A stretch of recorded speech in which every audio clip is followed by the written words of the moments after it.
Alors, il y avait une émission ce matin sur Joseph Kessel, dans Talmudique, et Joseph Kessel est né en Argentine, comme ma mère. Alors, mes grands-parents sont pourtant pas du tout issus de Russie, mais pour une raison qui m'échappe, étant né à Marseille, mon grand-père Edmond Carcassonne est parti vers l'Argentine, je sais pas, les années vers 1908, 1909, je sais pas exactement. Et il est revenu d'Argentine, il a rencontré ma grand-mère, et il l'a emmené en Argentine. Et en 1913 est née ma mère, et en 1914, ils sont revenus en France. Bon. Puis ils ont bientôt divorcé. Et ma grand-mère a écrit plusieurs ouvrages, dont Une femme dans la pampa, etc.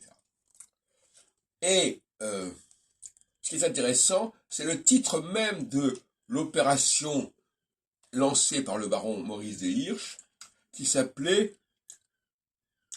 la colonisation. Voilà, le mot colonisation, le mot colonisation figurait dans le titre de ce projet, la ICA, Jewish Colonization Association. Alors, le mot colonisation est un mot intéressant, un mot sensible, qui a plusieurs sens, effectivement, mais il faut bien comprendre que ce mot est indissociable de l'expérience hébraïque.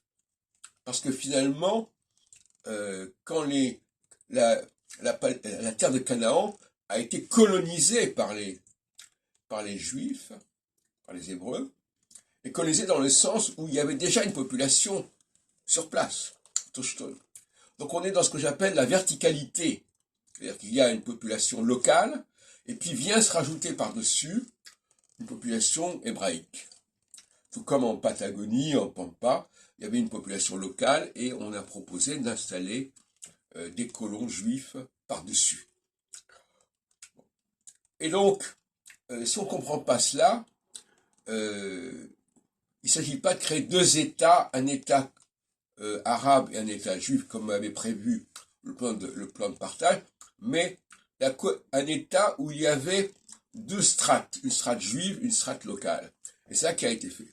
Et pour des raisons diverses, sur lesquelles je ne reviendrai pas, Ben Gourion, les socialistes, cette période du Yishuv qui a précédé la création de l'État d'Israël, n'ont pas voulu mobiliser les Arabes, en quelque sorte.